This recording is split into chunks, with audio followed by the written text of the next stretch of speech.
at Chepstow. There's just a huge class advantage, isn't there, for Miranda? She's carrying 11-12. People are saying, oh, she's giving lumps away to her. She's just a different calibre of animal to exactly. And that run was good behind Molly Ollie's wishes at Wetherby. Here we go. Miranda has planted herself at the start. She has eventually jumped off, but she has forfeited about 12 or 15 lengths to the front runners. And she also badly inconvenienced Marta de Mott, who's also well behind, jumping the first of the 9 flights. Cotton End on the outside of Voice of Calm and Progressive, the front rank. As they come to jump the second, Will Victory in behind them. And then Puffin Bay. Miranda's catching up all the time. Marta de Mott continues a detached last, jumping the third. Cotton End on the outside of Progressive. Voice of Calm a length back between runners, and then follows Will Victory. Miranda, who was in 2 minds about jumping off, is now handy, having gone past Puffin Bay. And Marta de Mott, who was hampered at the start, remains last, but Ben Post is not rushing her into contention, and she's closing steadily on the leading group, who are now led by Progressive, who has the advantage of the inside going into the next turn, with Cotton End up sides, and then Will Victory and Voice of Calm disputing third. Miranda a handy fifth, jumping the flight of hurdles on the clubhouse turn, where Cotton End was slicker than Progressive and regained the advantage. The last 2 to clear it being Puffin Bay and Marta de Mott. There's only 8 lengths between them as they race up the bank into the back straights. Cotton End on the outside of Progressive, the neck between them, couple of lengths to Voice of Calm. Will Victory on her inside, then a couple more back to Miranda, and then Puffin Bay, and finally Marta de Mott, who though last is no longer detached as they run on towards flight number 5. Cotton End, the outside of Progressive, a length and a half between them, jumping the 5th, with Voice of Calm and Will Victory over in a share of third. A length back to Miranda, then Puffin Bay and Marta de Mott right on terms. Going to the last on the far side, 4 out. Cotton End, who's made the bulk of the running to this point, skipped across it, just over a length in front of Progressive. Voice of Calm in third, and then Will Victory. Marta de Mott making headway after jumping 4 out, has gone past Miranda and relegated Puffin Bay to be the back marker. Still well grouped as they work their way right-handed out of the back. Cotton End has Progressive upsides once again, with Will Victory just a length behind in company with Voice of Calm. Marta de Mott and Miranda are disputing 5th place, and Puffin Bay's last of the 7, but little more than 4 lengths would cover them. So they're on the approach to the home straight, where 3 flights of hurdles remain. Cotton End having to work hard to fend off Progressive, with Voice of Calm coming there strongly. Miranda mounting a challenge on the outside. Widest of all is Marta de Mott. Up the inside is Will Victory.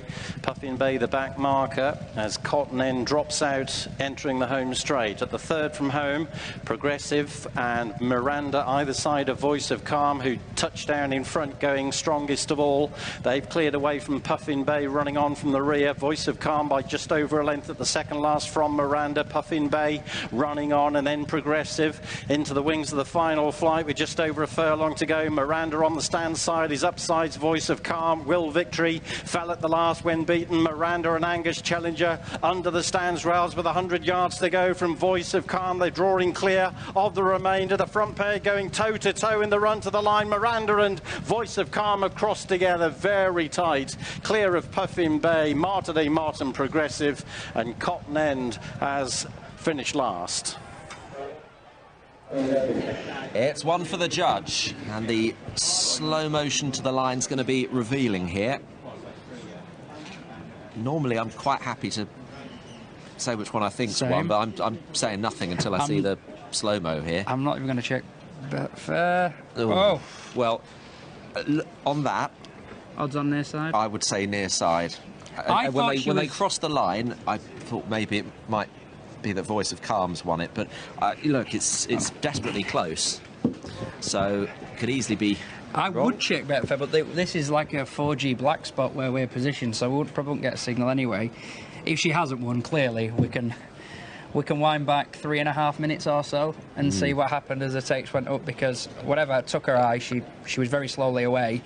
I thought she was just, with the rail to help, was just wearing down and was going to get there. Oof. And then it became very close. I don't even want to continue talking about what I think has won it, because... Here we go for first place. First, number 1, Miranda. Miranda has won in spite of a number of things not going to plan. Full marks to the mare, albeit at the start she's given herself...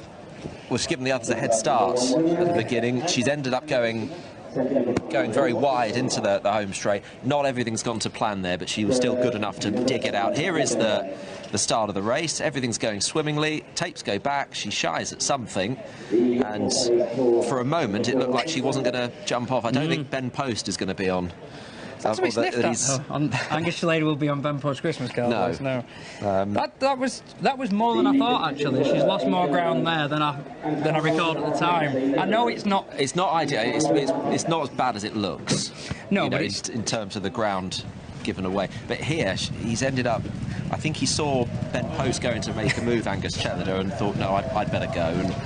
And ended up... Tom Simmons' horse ended up getting pushed very... Yeah, she had a very disaster, didn't she? Because she got hindered at the start. But no, I don't think it's to be sniffed at. Because if it was nothing, horses would be getting dropped out the back of the TV in every race because it didn't matter to them.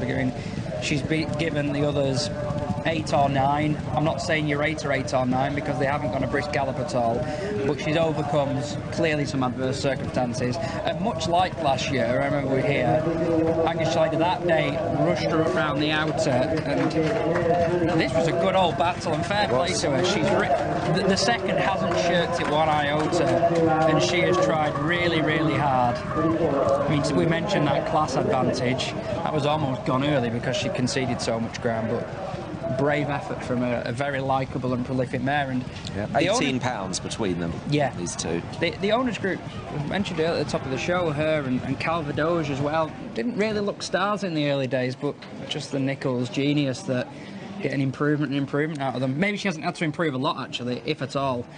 She's won a mile for winning. That. Well, I said odds on. I obviously meant that she should be 20s on passing the line. He says with absolutely no confidence whatsoever. You're just relieved, aren't you, in this day and age, that and you don't lose one of those. More important news than any of what we've been chatting about. That's Will Victory up okay after her fall at the final flight, and I understand Sam Twiston-Davis is as well. But we'll double confirm that shortly. But yeah, ever since Richard mentioned it, I can just see a swarm of mauve and black scarves descending on the winner's enclosure, ready to greet stress-free Miranda. Winner for them. Yeah, exactly, nice and easy, even money. No problem. There she is, top weight. Well done to Paul Nicholls. She has won this Alfa Aggregates Limited Mares Handicap Hurdle for the 2nd year running.